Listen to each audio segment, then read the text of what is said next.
तमाम व्यूअर्स को इस पर्टिकुलर वीडियो के अंदर हम खुशामदीद कहते हैं। आज की जो पर्टिकुलर वीडियो के अंदर हम आपको जेम्स की कटिंग के हवाले से आपको बता देंगे कि जेम्स की कटिंग कैसे होती है। सबसे इनिशियल जो प्रोसेस होता है जेम्स कटिंग के अंदर, उस जेम्स की सिलेक्शन के अंदर होता है हमको ऐसा स्टोन सिलेक्ट करना है जिसके अंदर कोई बबल ना हो, कोई इंक्लूजन ना हो, कोई क्रैक ना हो। ऐसा ही स्टोन को हम वेल कट कर सकते हैं और 4 सीज के अंदर वो आ सकता है। स्टोन सिलेक्शन के बाद हमारा जो अगला प्रोसेस आता है वो स्टोन को ट्रिमिंग करने का आता है। तो हम जितना बेहतर ट्रिमिंग करेंगे इतना ही बेहतर हमारा स्टोन बनेगा और उसकी वेस्टेज बहुत कम होगी। स्टोन की कटिंग के बाद दूसरा जो प्रोसेस शुरू होता है वो हैंड शेपिंग आता है। हैंड शेपिंग के लिए हम 180 का लेप को यूज़ कर लेंगे। तो इसके अंदर हम एक स्टोन को किस तरह से शेप्ड किया जाता है, किस जैसा स्टोन को हम बनाने जा रहे हैं, उसकी एक इनिशियल शेप हमारे सामने बन के आ जाती है।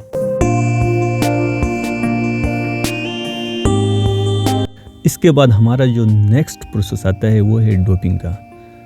डोपिंग एक इंतहाई अहम प्रोसेस है। जितनी अच्छी हमारी डोपिंग होगी इतना हमारा स्टोन अच्छा बनेगा।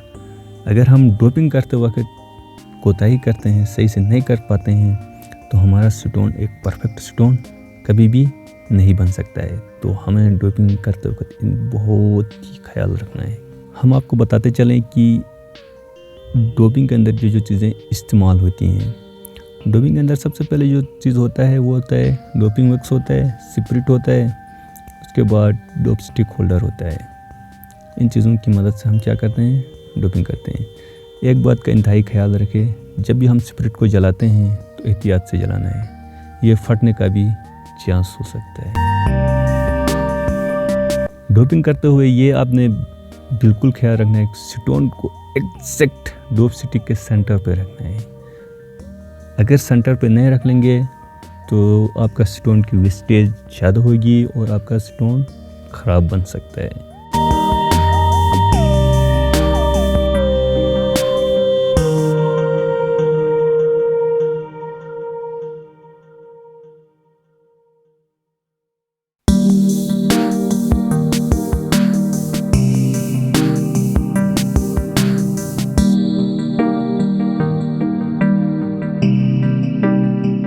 नेक्स्ट जो प्रोसेस होता है हमारा 180 के लेप के अंदर होता है और हम ये काम फेस्टर की मदद से करते हैं।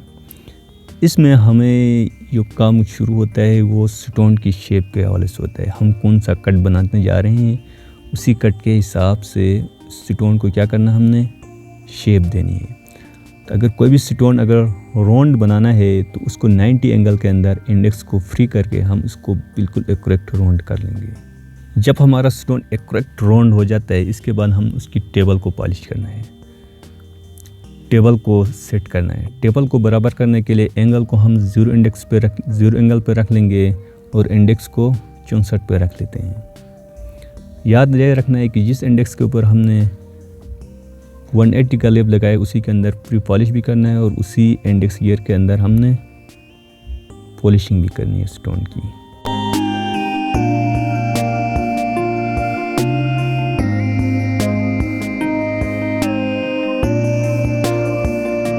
जब हम 180 के अंदर स्टोन की एक प्री फॉर्मिंग शेप देते हैं, उसके बाद हमें यूज़ करना है 600 की लेप। 600 की लेप हम इसलिए यूज़ करते हैं क्योंकि 600 की लेप बहुत ही स्मूथ होती है। इसके अंदर फ्रिक्शन बिल्कुल ही लेस हो जाता है, बिल्कुल ही कम ही फ्रिक्शन लेता है। स्टोन यानी अपनी इख्तितामी पोजीशन की तरफ जा रहा है।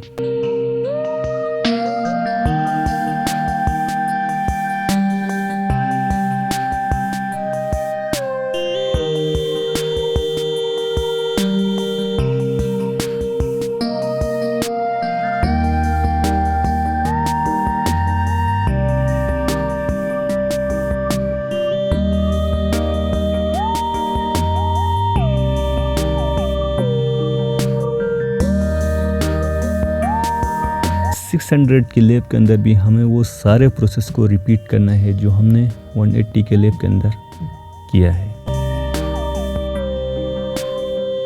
आफ्टर डेट हमने मेन फेसेट्स को लगाना है। मेन फेसेट्स के लिए अगर हम डायमंड का कट बना रहे हैं तो एंगल को 42 42 एंगल रखना है और इंडेक्स को 8 मेन फीचर्स लगाने हैं। सबसे पहले 64 से शुरू करना है, 64, 32, 16, 48। जब हमारा स्टोन 42 एंगल के अंदर परफेक्ट बन जाता है, इसके बाद हम अपने स्टोन को स्टार फेसेट लगाते हैं।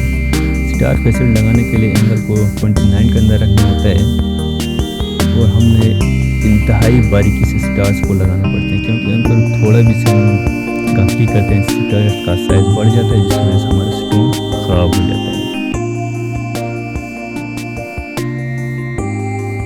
जब हम स्टार लगा कर फारिग हो जाते हैं तो हमें ग्रिडल फेसेट लगाने हैं, जिसके लिए हमें एंगल को 45 से 49 के बीच एडजस्ट करना है।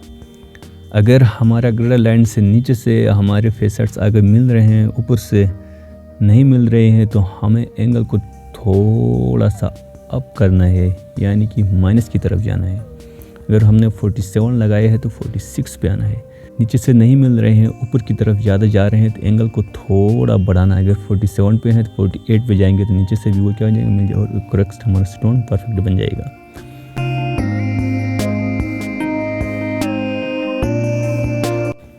आफ्टर डेट हमने पॉलिशिंग के लास्ट स्टेप के अंदर पहुंच रहे हैं, तो इसमें हमें कॉपर का लेप यूज़ करते हैं। तो ये लेप यूज़ करते हुए ये ख्याल रखना है कि इसके अंदर डायमंड का पाउडर ज़्यादा नहीं लगना चाहिए। ये जो पाउडर है ये डायमंड की पाउडर है और ओलिव ऑयल को यूज़ करें तो बेहतर है, नहीं तो सरसों का तेल भी आप यूज़ कर सकते हैं। इसमें एक चीज़ का इंतहाई आपने ख्याल रखना है बारीकी से कि कोई भी डायमंड का पाउडर का कोई भी ऐसा ज़रा ना रहे जो कि ठोस हालत में हो, सख्त हालत में हो, क्योंकि अगर सख्त हालत में हो तो वो आपके स्टोन के अंदर खराश ला सकता है।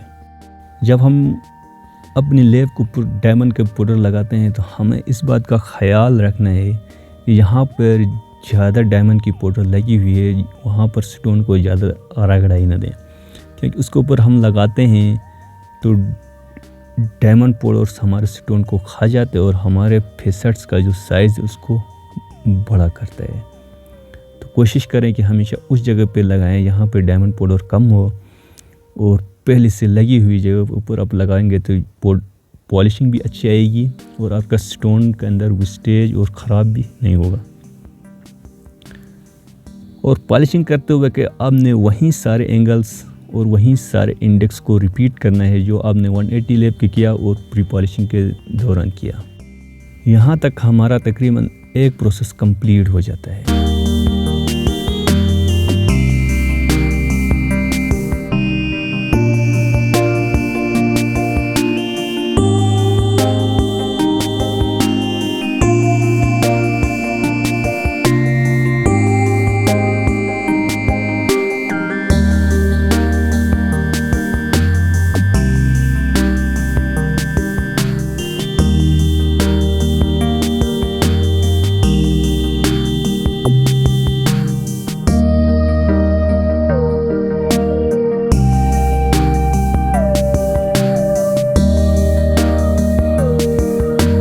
इसके बाद अगर आप ग्रिडल लाइन को भी पॉलिश करना चाहते हैं तो आपने एंगल को 90 पे अंदर रख इंडेक्स को फ्री करके स्टोन को क्या करना है, रोटेट करना है, जिसकी वजह से आपका ग्रिडल लाइन के अंदर भी पॉलिश आ जाएगी।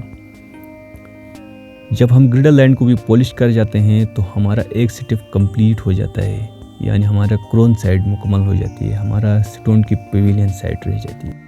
पेविलियन साइड को हम करने के लिए हमें दोबारा स्टोन को रीडोप करना है, और याद रखें पहले जो डोपिंग किया था उससे ये वाला डोपिंग का प्रोसेस बहुत मुश्किल होता है, क्योंकि पहले हमारे पास ये गुंजाइश थी कि हम स्टोन को थोड़ा वेस्टेज करके हम सेंटर के अंदर ला सकते थे, लेकिन इस बार हमारे अंदर ये गुंजाइश बिल्कुल भी नहीं है। हमने जिस तरह स्टोन को डोप किया है डायरेक्ट हमने फेस सेट्स लगाने हैं, और स्टोन को वेस्टेज करने की कोशिश करेंगे तो वो बैलेंस से हट जाएगा।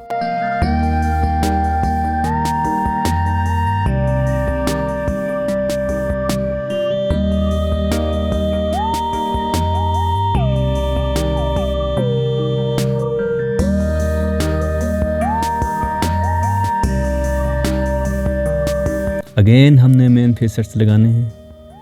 इस बार हमने मेन फेसेट्स को हमने 43 एंगल पे लगाने हैं। इंडेक्स वहीं रहेगा 64, 32, 16, 48, 8, 56, 840-2456।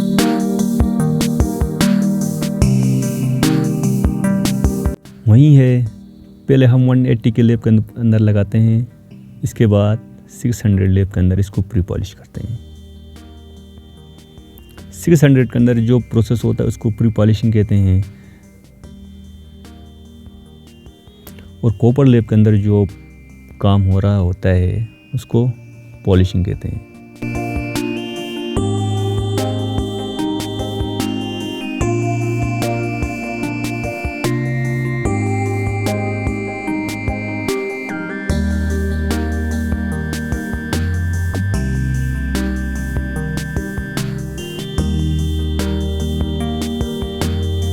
जब हम मेन फेसेट्स लगाते हैं तो यहाँ पर लोअर ग्रिडल फेसेट्स लगते हैं। लोअर ग्रिडल फेसेट्स को हमने लगाते वक्त एहतियात करना है और कोशिश करना है कि ग्रिडल फेसेट्स हमारे थोड़े लंबे हो। जितने मेन फेसेट लगेंगे उसके डबल हमारे ग्रिडल फेसेट्स लगेंगे। अगर मेन फेसेट्स 8 लगे हैं तो ग्रिडल फेसेट्स 16 लग जाएंगे।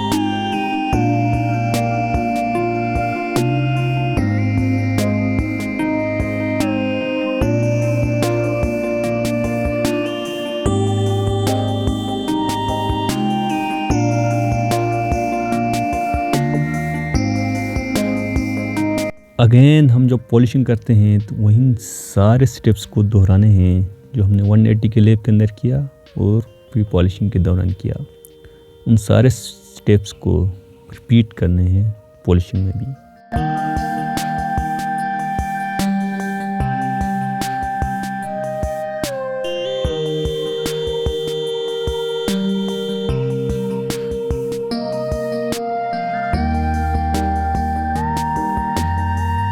ये देखो बिल्कुल अब स्टोन हमारा परफेक्ट तरीके से बन रहा है, बिल्कुल अच्छी सी पॉलिश इसके अंदर आ गई है।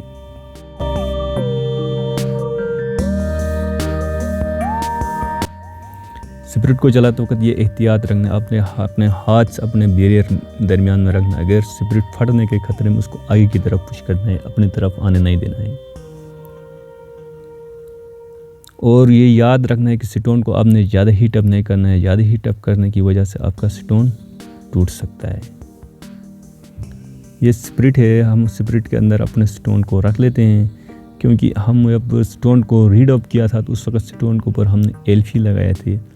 क्योंकि उस वक्त ऐसा होता है कि हमारा क्रोन सेट हम पहले बना चुके होते हैं, जिसकी वजह से उसके अंदर बहुत ज़्यादा फ्रिक्शन लेस हो जाती है, जिसकी वजह से हमारा वैक्स जो है उसके ऊपर गिरफ्त मजबूत नहीं कर पाता है, जिसकी वजह से हम एल्फी को लगाते हैं। और एल्फी को लगाने की वजह से एल्फी और वैक्स के दरमियान और स्टोन के बीच इंतहाई गहरा ताल्लुक पैदा होता है, जिसकी वजह से हम अगर डायरेक्ट स्पिरिट के अंदर डाले बगैर उसको साफ़ करने की कोशिश करते हैं तो एल्फी अपने साथ स्टोन को भी लेकर आ जाता है, स्टोन के पार्टिकल को भी, जिसकी वजह से हमारा स्टोन ख़राब हो सकता है। इसलिए आपने कोशिश करना है कि स्पिरिट के अंदर स्टोन को काफ़ी देर तक रखें, जिसकी वजह से उनकी गिरफ्त क्या हो जाए, वीक हो जाए और हम स्टोन को इजीली साफ़ कर पाए। तो ये हमारा फाइनली प्रोडक्ट बन के सामने आ गया है। उम्मीद रखते हैं कि आपको ये पर्टिकुलर वीडियो पसंद आई होगी। तो हम कोशिश कर रहे हैं कि आपको अच्छे से अच्छे वीडियोस प्रोवाइड कर लें। Thanks for watching.